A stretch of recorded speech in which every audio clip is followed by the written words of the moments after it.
Sirens were going off again in Poland because of a Russian attack.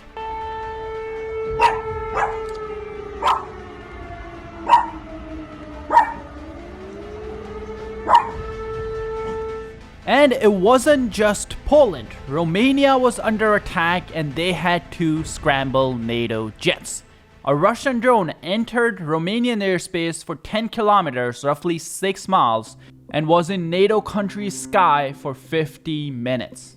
Luckily, the Romanian Air Force shot down a Russian drone in its airspace using 2 F-16s.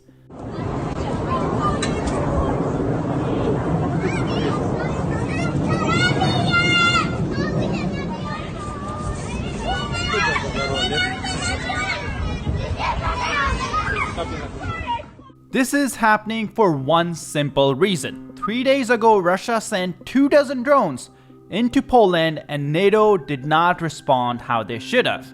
Every NATO country said they were highly concerned and they held an Article 4 meeting. But nothing came out of it and message was clear to Vladimir Putin.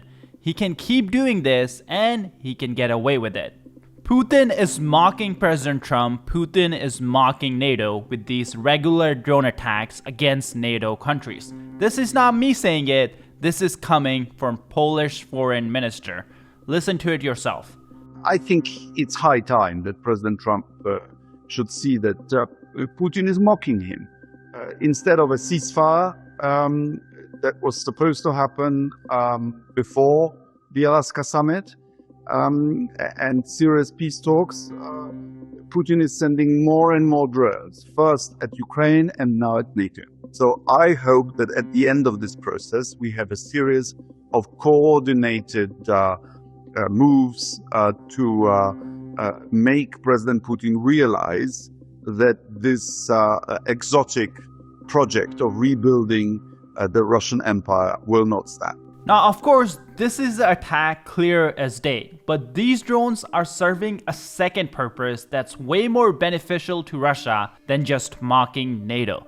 You see, because of this drone attack, an airport called Lubin in eastern Poland was closed down, and this was actually very beneficial to Russia. You see, a US plane was actually heading to that exact airport carrying American weapons and munition for war efforts in Ukraine.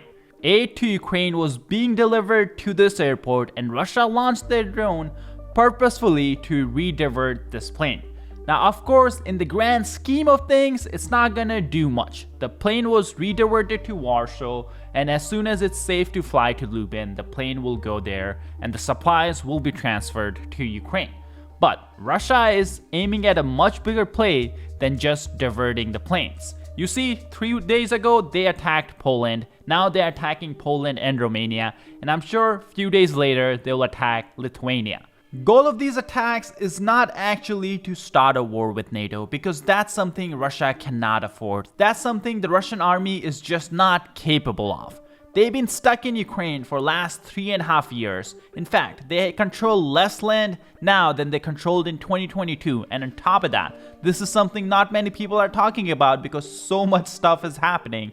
But in August, last month, Russia lost more ground than they actually gained. Ukrainian forces are moving forward and Russian forces are actually getting pushed back.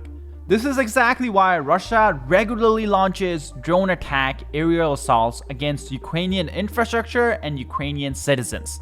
They want to put pressure on the Ukrainian economy and kill Ukrainian people's will to continue this fight. But unfortunately for Russia, the US air defenses, Ukrainian air defenses, and Ukrainian anti-drone machines are stopping 90-95% of everything that Russia is sending towards Ukraine every single night. So how can Russia actually increase its success rate with these aerial attacks that it's carrying out every single day?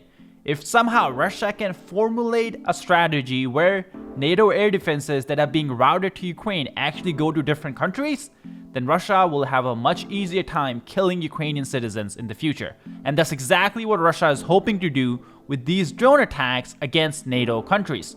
They want NATO to redirect air defenses that's going to Ukraine to other countries, and on top of that, they want every country that's providing aid to Ukraine to double think and triple think before they send that aid. Because now every country has to decide, do they keep the air defenses for their own nation in case Russia starts a drone invasion, or do they send it to Ukraine so Ukraine can protect its own citizens?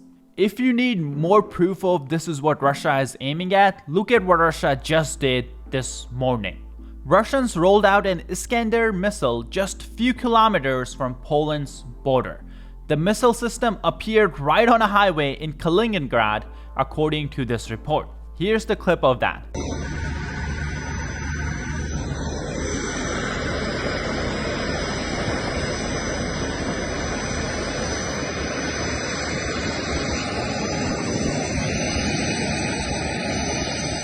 The European countries under potential threat by this missile that Russia just rolled out include almost all Baltic countries: Lithuania, Latvia, Estonia, Poland, and of course Germany, Denmark, and Sweden because of the range. All these countries have provided considerable amount of aid to Ukraine since Russia's invasion began, and now Russia wants them to stop doing that.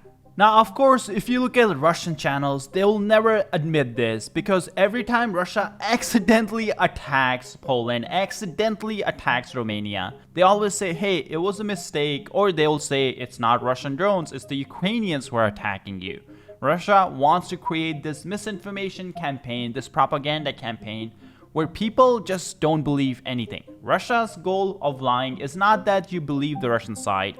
They actually know that their lies are so crazy that most people will not believe it, but their goal is to basically convince the Western citizens to not believe anything. They want all of us to basically say, hey, both countries are lying all the time, so let's just not listen to anything both countries are saying. That's the Russian goal with propaganda, and that's what we are fighting against with this channel. That's why we make videos about the latest news we see, and we try to clarify everything that we have learned, and we try to make sure you guys understand exactly what's happening in the world around you. In fact, now we have Polish leaders publicly calling out Russia's lies and calling on President Trump, calling on United States to take action. This is what the Polish foreign minister tweeted out just this morning. The Russian government suggests that the drone breached Poland airspace by mistake, while the Russian UN ambassador claims it's a physical impossibility for Russian drones to reach Poland. Which lie are we supposed to believe? Even the Russian government, the Russian officials cannot keep track of how much lying they're doing, so everyone's mixing up the talking points.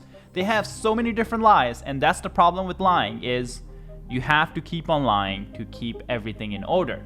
Luckily, it seems this strategy is working against Russia now, because even politicians here in the United States, we have the Senate leader now publicly calling out Russia's aggression and saying we need to take action. This is what he just said. You'd hear what the foreign minister and prime minister of Poland said about 9 or a bunch of drones going for his country from Belarus and from Russia. This is what he told Brett last night, Cut 23. We were supposed to have sanctions, and instead we got Alaska. And since then, as you say, attacks have intensified. So I hope President Trump does what he has said he might do. To help Ukraine win, you have to give them long-range missiles to continue a successful campaign against Russian refineries. How do you feel about that? I personally think it would be a great move to let Russia pay the price, since they're actually aiming for residential areas. They're not taking on soldiers. I agree. I mean, I think that anything we can do that enhances Ukraine's ability to meet force with force on the battlefield and bring Russia to the table, we ought to be doing. And this incursion into Polish airspace is a whole new level, which I think strikes at the very heart of sort of what this conversation is about, and that is the fact that Putin is going to continue to test us. And I think we've got to meet force with force. And one of the ways to do that, obviously, is to give the munitions and the arms and the weaponry that the Ukrainians need.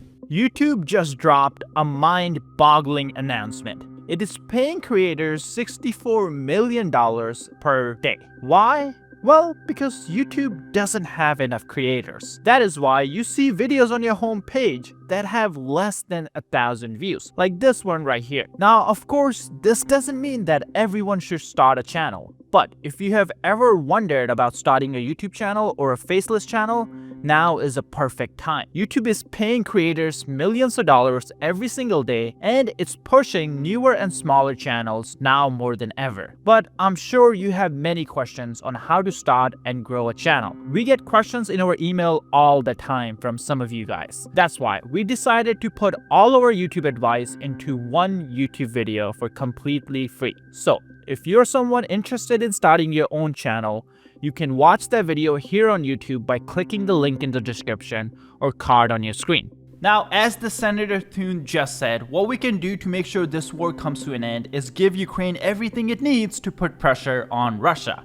On top of that, we can also establish a no-fly zone in western Ukraine.